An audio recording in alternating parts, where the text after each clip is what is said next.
You, good sir, you who live in such a tumultuous epoch, do you not thirst for the drama and emotion of a properly structured tragic play? Of course you don't. You want to escape your troubles. You want to be made merry. You want to be amused. It is no good. We shall never agree. If only we could get our hands on Morley's lost play. It would solve all our problems. Yes, it is said to bring together the opposites of tragedy and comedy in an exquisite marriage of forms. But perhaps you can find it. Yes, we beg you. The theatre, the muses, the very heart and soul of this town will thank you.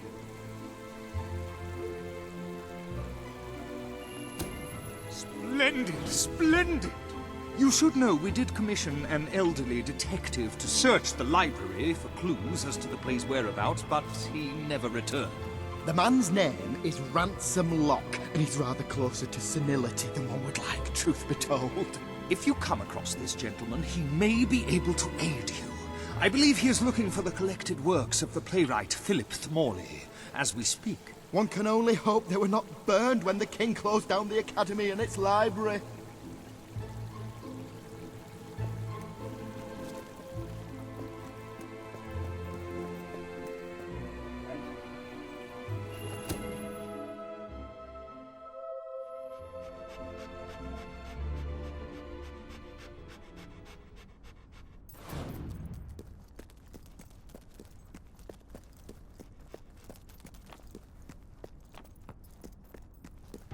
Turn back now, mortal one.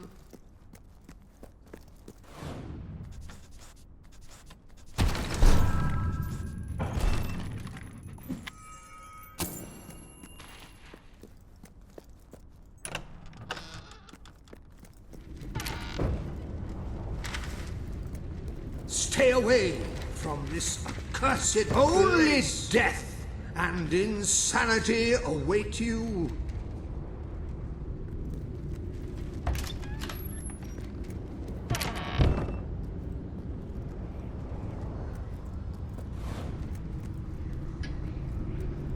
Don't pick it up! No, really, I'm serious.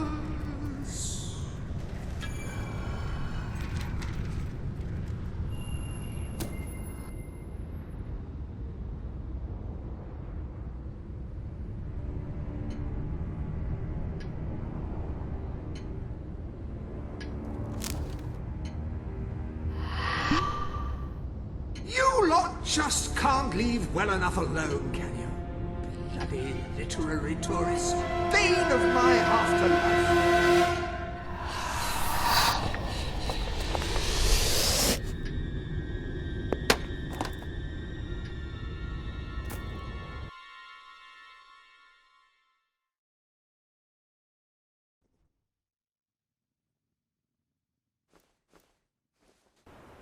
Listen, you.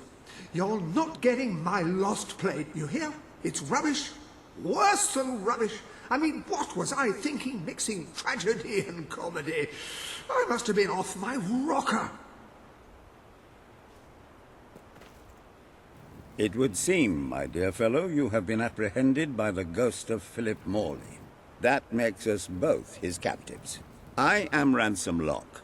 If the name seems familiar, it is because I was once a detective of some renown. And yet, here I am, ready to live out the rest of my days, trapped in a book. As far as I can deduce, we are currently in a scene from one of Morley's greatest romantic plays, the near tragedy of Oliver and Ethel. I believe if we are to escape, we must act out the scene. But performing is not one of my talents. If I am correct, putting on this costume should set things in motion.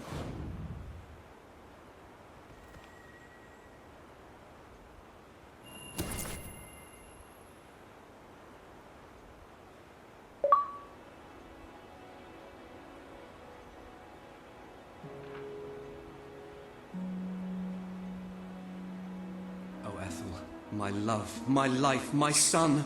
If thou wouldst but give me one sign, one gesture that would speak of your affections, then might I think this grey existence worth living. Ah, yes, a classic moment in the play.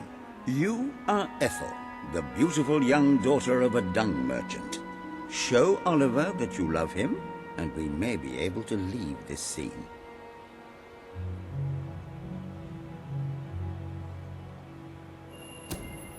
My heart is yours, my love. Let the heavens and the seas, the toads and the eels sing the song in my heart, for she doth love me, and all is well. We shall meet again in the morrow, my little ferret, and elope into the sunset to live out our days in wondrous joy. A magnificent rendition. Truly, I applaud you. I see you are gifted with remarkable literary cunning, but can you really comprehend the depths of my work? That we shall see.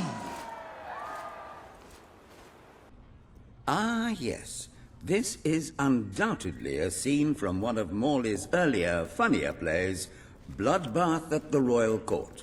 And this must be your costume. The role of the fool is one filled with tragic depth. It will require a masterful performance.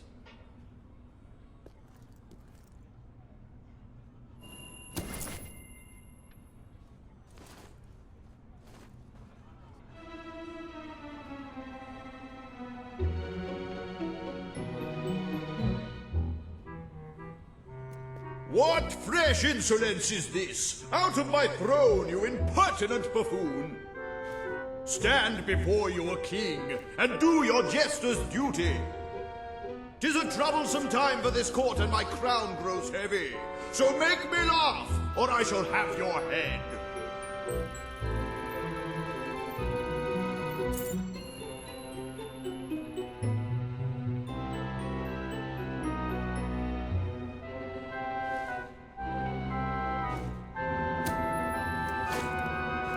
Kuchikuchiku.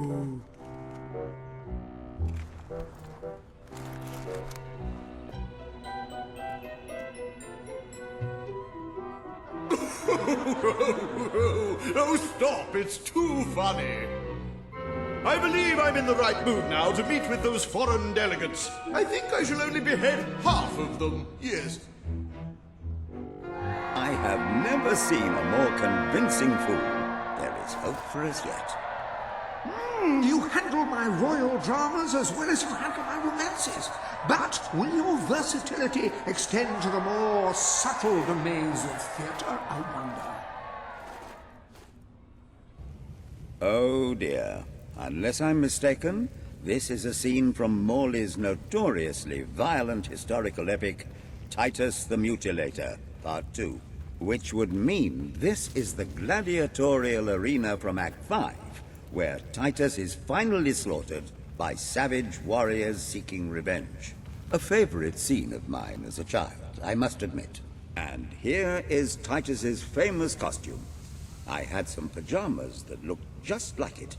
Put it on and you will take on the greatest role of your life.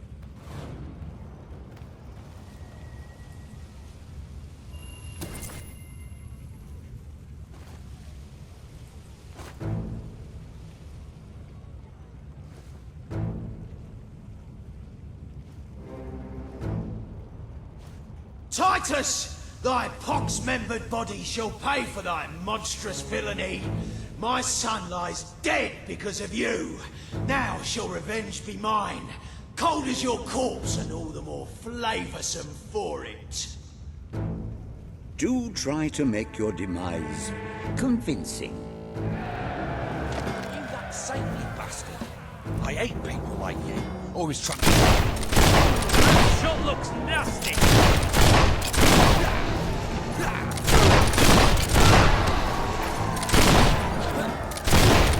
Isn't looking. More of my kin lie slain, and yet you live.